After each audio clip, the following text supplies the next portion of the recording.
susunod na programa ay rated PG. Ito ay nangangailangan ng patnubay at gabay ng magulang para sa mga batang manonood. Kahit bagong taon na, hindi pa rin talaga nagbabago si Doc Carlos dahil mukhang mainit pa rin ang dugo niya kay Annalyn dahil hindi niya pinermahan ang pagpapadala nito sa Japan. Si Annalyn at Doc Lyndon kasi ang napili ni Dr. Hiroshi bilang representative ng Eastridge para sa neurosurgery conference na gagawin sa bansang Japan. Pero ayaw ni Doc Carlos na permahan ang slot para kay Annalyn dahil sa isip niya na lilipat naman si Annalyn sa Apex kahit hindi pa naman nakapagdesisyon si Annalyn na lumipat. Advance lang talaga itong mag-isip si Carlos dahil akala niya lilipat na kaagad si Annalyn sa Apex pero nang tanungin niya ito, tatapusin pa ni Annalyn ang residency niya sa Eastridge.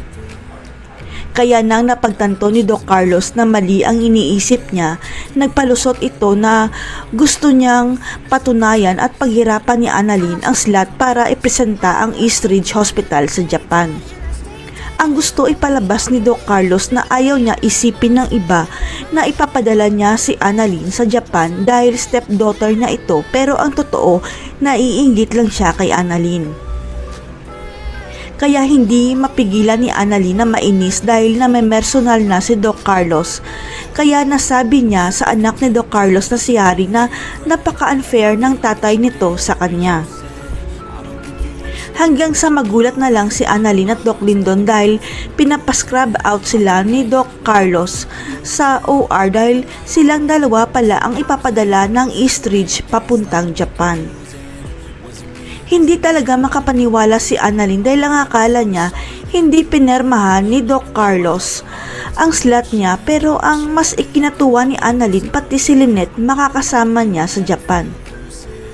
Ang hindi alam ng lahat, nagsumbong pala si Doc Katie sa totoong may-ari ng Eastridge dahil alam niyang wala ng pag-asa para ibigay ni Doc Carlos ang slot pa Japan kay Annalyn.